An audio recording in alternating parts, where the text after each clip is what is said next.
Master 78, and today we're going to be talking about the difference between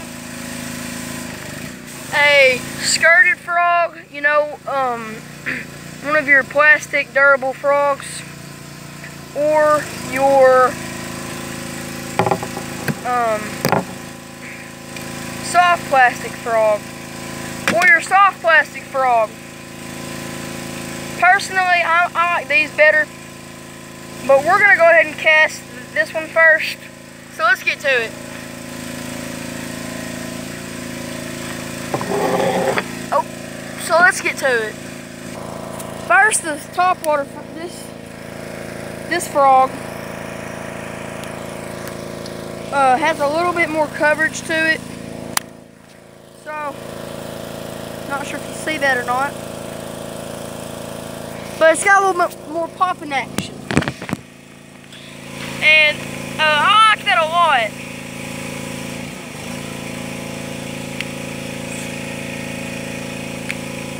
Because you can let it sink, or you can pop it out on the surface. Go with these.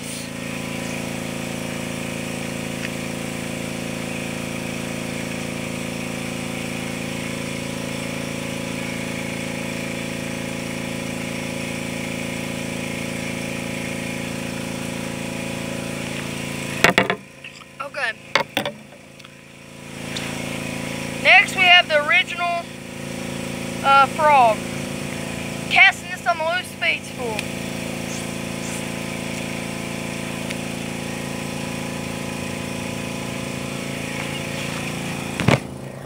I don't know if you can see that.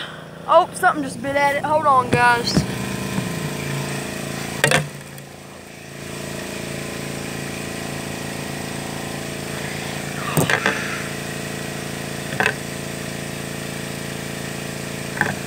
Anyways, as you see here, the action's a little less than the other one, but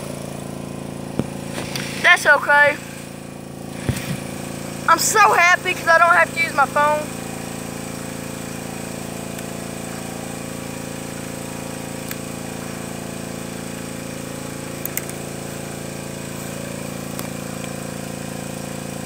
As you can see, I switched locations. Well, that's because it was really loud outside and couldn't hardly talk. So, I don't know if y'all realized it, but it was really hard to talk. So, I'm just going to start off by talking about the weightless rig poppin' frogz. This is a very unique, and this works really good. My favorite color is going to have to be the white. No certain reason, really. It's just, I mean, yeah, actually, there is a certain reason. White. Okay, so if you don't know what skipjack are, they are these little fish that swim in Kentucky Lake, and they hop up on the surface of the water. This looks a lot like a skipjack. This is a lot more durable than any other soft plastic. This is the actual name. Right here it is. The Z-Man. This is the Z-Man Tough Electric Zec Poppin' frogz. And I mean, it's just really a good elastic, and I love these things. We'll show you how to rig them here in a second. So, the way you like to rig these, let me just kind of reel this up a little bit. Crap. Okay. So the way you would like to, I'm sorry because I have this on my pole, but it gets in the way just a tad, but it's okay. It'll be okay. But anyway, I'm just going to undo this completely and show you how to rig.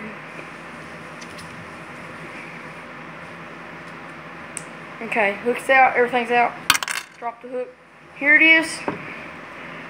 First you're going to be noticing there's a little hole. There's a little dot right there if you can see it. That is not for my hook. That's made there. But if I was you, I would not use that. So I'm going to go ahead and show you.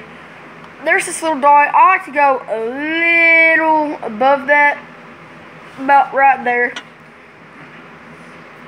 And then go on down through it. come out about halfway to the halfway mark. I know it sounds silly, but it's just the way I like to rig it.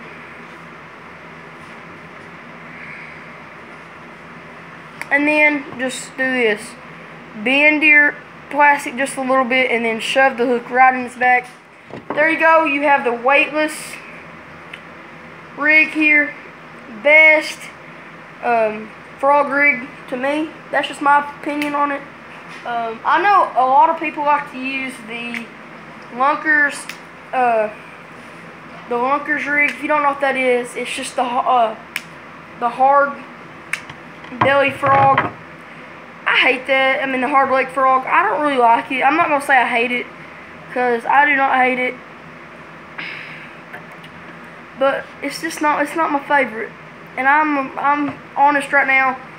It's not gonna win. I don't think you're gonna catch many big fish on the hard ones as much as you will the soft ones. Hard ones you can't hardly, cast it with ease. But again, you can cast. I mean, you can hook them up, but it's kind of hard to do with the hard legs. Here we have the regular frog, and I'll be honest, I do not really like these kind of frogs as much as I do the soft ones. The reason being is these all they do is float, float, float, float. Hate that. It does not give you enough leverage to, move it around as much. And I'm not saying these don't float. I mean, they will float. These do not sink. These will not sink hardly.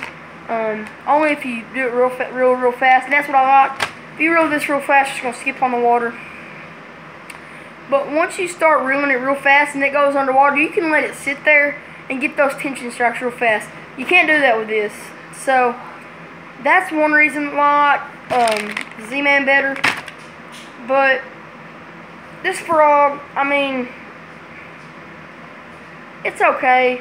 Like, I don't really like these kind of frogs as much as I do these. Another thing is the hookup ratio. The fish comes in before, there's no chance that he's getting hooked up. Reason being, he has to open his mouth, and then he does this. Well, what he doesn't know is this frog has a stopping point. That curve in that hook I'll try to show y'all. That curve in that hook right here is a stopping point. So when that fish wants to come and bite, it's going to have a stopping point. Well, if you notice, that stopping point is not past the barb. That fish can easily have leverage, and when I try to reel in, it's going to pop right out. I'll try to show you another act of that. Stopping point, the barb is right here. Bob starts right here. When I jerk to hook that fish, it's coming right out of his mouth. And if he comes from behind, then that hook will go right in him and he won't come out, because it's just the right way to hook him. But that's another reason. And the third reason is you can do a lot more stuff with the popping frogs than this. You cannot pop these hardly. Unless you get a popping frog, you're not popping these. They're just going to skip. But, I mean, besides that, they're both pretty good types of frogs. But I just like these better. Now, the problem, the better with this is you can buy this certain stuff for this, the Z-Man stuff, and it's the same kind of material, except it's liquid, and you just put it right on there. I don't have none with me, but I've used it before. If you have a hole right here, you just patch it up. Say you have a hole right here, patch it up with that stuff. Tomorrow, it looks brand new. There's no hole. You can, just stretch it as many times as you want, and there would be no hole. I mean, this stuff's pretty good, but 4-pack. And that's okay though. But if it was this kind of frog versus this, I don't know which one I'd pick really. It just depends on which one does the best. But all in all,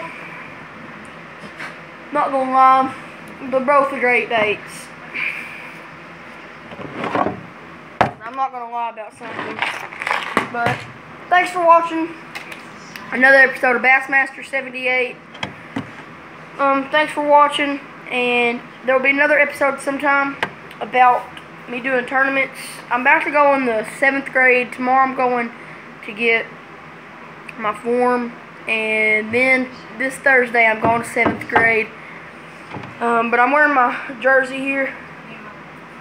I mean, you can tell it's my jersey, but it's not. It's just like I like to wear it when I go fishing. It's just kind of a jersey.